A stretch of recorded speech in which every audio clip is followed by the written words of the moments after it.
কেন্দ্রকে তোপ মুখ্যমন্ত্রীর, কেন আগে থেকে আঁচ করতে পারল না কেন্দ্র, কেন গ্যাসের আকাল আটকাতে পারল না কেন্দ্র, প্রশ্ন মুখ্যমন্ত্রী মমতা বন্দ্যোপাধ্যায়ের। গোটা দেশ জুড়ে যে সংকট তৈরি হয়েছে, পশ্চিমবঙ্গ তার ব্যতিক্রম নয়। তা কিভাবে এটার মোকাবিলা করছেন? সারা দেশ জুড়ে যে সংকটটা তৈরি হয়েছে, এর জন্য Narendra Modi government of India দায়ী। তার কারণ হচ্ছে, যখন যুদ্ধটা শুরু হয়েছিল তখন তো তিনি ইসরায়েল থেকে যেদিন ফিরে এলেন উপহার নিয়ে, তার পরের দিন থেকে শুরু হলো। আমার কথা হচ্ছে, সেদিন থেকে তিনি জানতেন এই পরিস্থিতি হবে। তখন তিনি কেন সিদ্ধান্ত নিয়ে জরুরি মিটিং ডেকে কতকগুলো এসেন্সিয়াল কমোডিটিস আছে যেখানে মানুষকে প্রোটেকশন দেয়নি, উপরন্ত বলছে 25 দিন আগে মানুষ গ্যাস পাবে না, গ্যাসের দাম বাড়িয়ে দিয়ে।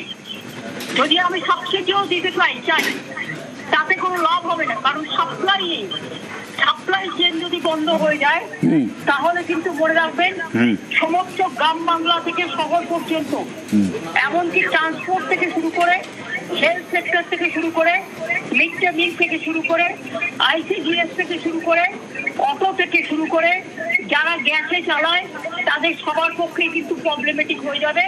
জিনিসপত্রের দাম বাড়ানোর সুযোগ করে দিয়েছেন তারা। সুতরাং এই পরিস্থিতিতে আমি মনে করি এই সংকটকে মোকাবিলা করতে গিয়ে FIR এর নাম করে চক্রান্ত চাপিয়ে দিয়ে মানুষের ভোটাধিকার কেড়ে নিয়ে মানুষের রাজনৈতিক অধিকার, অর্থনৈতিক অধিকার, সামাজিক অধিকার, বঞ্চনার অধিকার, এগুলো থেকে বিরতি থেকে রাজনীতি না করে, এজেন্সি দিয়ে মানুষকে স্তব্ধ না করে আগে মানুষের কথা ভেবে, পেট্রোলিয়াম মিনিস্ট্রি ওদের হাতে, আমাদের হাতে নেই। তাই এটা গভর্নমেন্ট অফ ইন্ডিয়ার দপ্তর, তারা যেন নিজেরাই ইমিডিয়েট অ্যাকশন নেয় আর গ্যাস সাপ্লাই বন্দোবস্ত করে এখন থেকে। যেটা আপনি বলছেন সেটা হচ্ছে কমার্শিয়াল সেক্টরের অবস্থা তো খুবই খারাপ, ঠিক আছে। তো অলরেডি কমার্শিয়াল যদি না থাকে তাহলে মানুষের রুজি রোজগার থাকবে কি করে? ঠিক, সেটা ঠিকই। অলরেডি কেন্দ্রীয় সরকার এসমা জারি করেছে, কিন্তু ঘোষণা না করে আজকে আবার অটোর গ্যাসের দামও বেড়ে গেছে।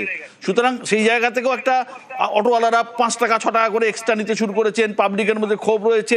তা সত্ত্বেও অটোর গ্যাসও কিন্তু পাওয়া যাচ্ছে না, পরিবহন ব্যবস্থারও কিন্তু অবস্থা খুবই শোচনীয় দিকে যাচ্ছে। এসমা জারি করার আগে তার তো পরিকল্পনা করা উচিত ছিল, এবং কিছু লোক ব্ল্যাকমেলিং চেষ্টা করবে, ঠিক।